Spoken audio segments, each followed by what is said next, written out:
François Clémenceau pour l'International, car on a appris que Donald Trump a congratulé son homologue russe Vladimir Poutine pour sa victoire dans les urnes. Les deux présidents ont même convenu de se rencontrer bientôt. Est-ce que c'est pour parler des sujets qui fâchent ? C'est pas si sûr que ça. En fait, vous savez, Donald Trump a beau avoir témoigné de son admiration pour Vladimir Poutine pendant la campagne de 2016, puis minimiser les accusations portées par ses propres services de renseignement contre la Russie au sujet de l'interférence russe dans l'élection présidentielle américaine.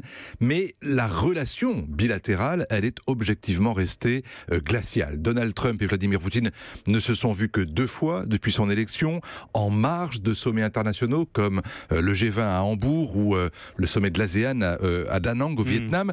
Et sur les grands sujets, les deux diplomaties sont à front renversé. Que ce soit en Syrie, l'opposition et le soutien au régime de Bachar al-Assad par la Russie, sur l'Iran, dans la mesure où Moscou, comme les Européens, ne veut pas qu'on retouche une ligne de l'accord sur le nucléaire, ou sur l'Ukraine, depuis que le Pentagone a décidé d'armer davantage l'armée ukrainienne.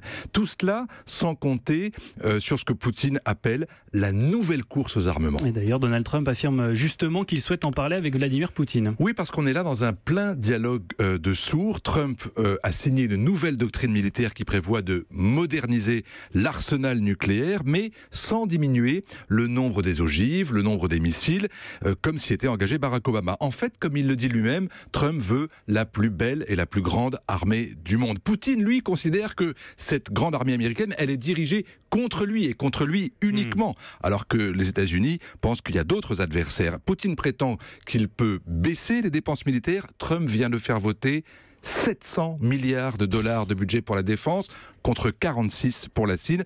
On n'est vraiment pas sur la même longueur d'onde. Oui, vous dites que la relation est au plus bas entre les deux pays. Pourtant, on n'a pas l'impression que Donald Trump soit, même dans le ton finalement, si agressif contre Poutine. Vous avez raison. Et d'ailleurs, hier, dans cette conversation téléphonique, Donald Trump n'a même pas évoqué l'affaire Skripal, qui est pourtant le grand sujet avec cet empoisonnement au Royaume-Uni. Et vous imaginez la déception de Theresa May, qui ne peut même pas compter sur son plus fidèle allié, les États-Unis, sur ce sujet. Et c'est tout le problème finalement qu'ont les Européens avec Trump, tant qu'il considérera l'Union européenne comme un adversaire et la relation avec la Russie comme une relation normale, eh bien rien ne s'arrangera dans la relation transatlantique.